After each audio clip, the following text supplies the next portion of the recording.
guys, question for the room is, what has ended up being the most personal song for each of you? Want to start? Yeah, that's a good question. I actually have two answers. The first one is not actually a song, but it's the intro on the record. And the reason that's really personal to me is because that was written pretty much on the fly in the studio while we were recording the record. So it's an intro. It's in the key that leads into the next first song on the record.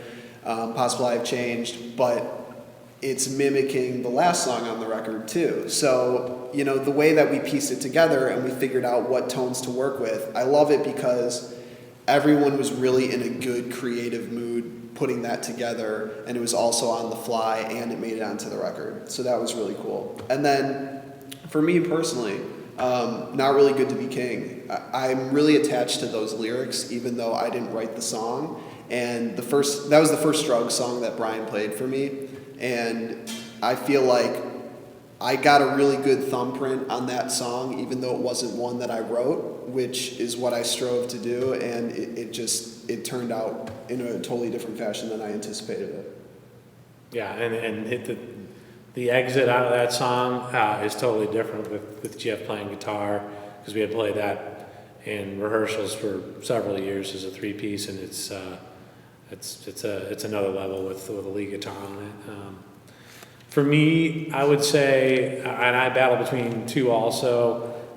One of them is a song called Watching the World Go By that I wrote about my son, who's, at the time was less than a year old.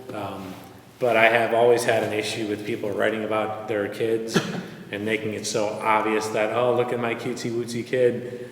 So I wanted to write a song about my son Emery, but at the same time, I wanted it to be somewhat disguised so that someone could listen to it and just say, hey, this is a good pop song. And I don't know what it's about. It could be about a friend, a boyfriend, a girlfriend, a wife, a husband, whatever. But it really is about my son. And then the second one is actually a song that GF wrote. It's called Love You, Dear.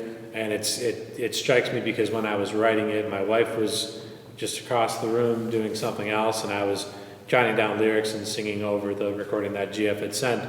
And we've always had this kind of like funny little quarrel in a loving way, is that she always wanted me to write a song about her from time to time, and I wasn't the most romantic of writers, but occasionally I would write a song. But this particular song ended up being her favorite, most romantic song that I've written, but it was kind of done very freely and unintentionally, in the sense that he sent me a track, I heard something and thought, okay, I could place this line that I heard on a sports radio talk show as the chorus, but fitted it into kind of a romantic song called Love You, Dear. So, What was that line?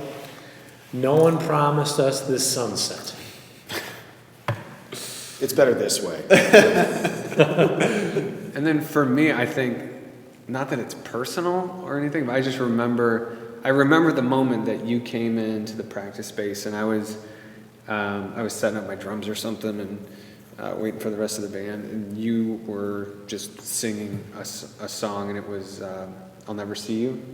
And when you finished it, I was like, that was who is that? And you said, hey, that's a new one I just wrote.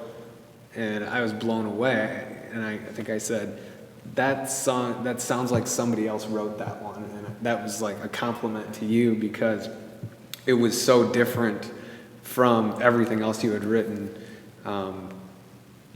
And I wanted to hear it over and over. And the more that one took shape when the different pieces came together, is something that, even in the recording process, that's one that we made sure we wanted every little bit of it to sound,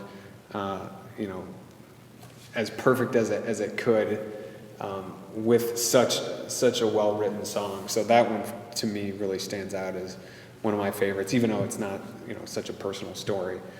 I just remember when you first brought it there, and it really hit home as a phenomenal song. The Way Things Used to Be, the debut album. Could have gone and just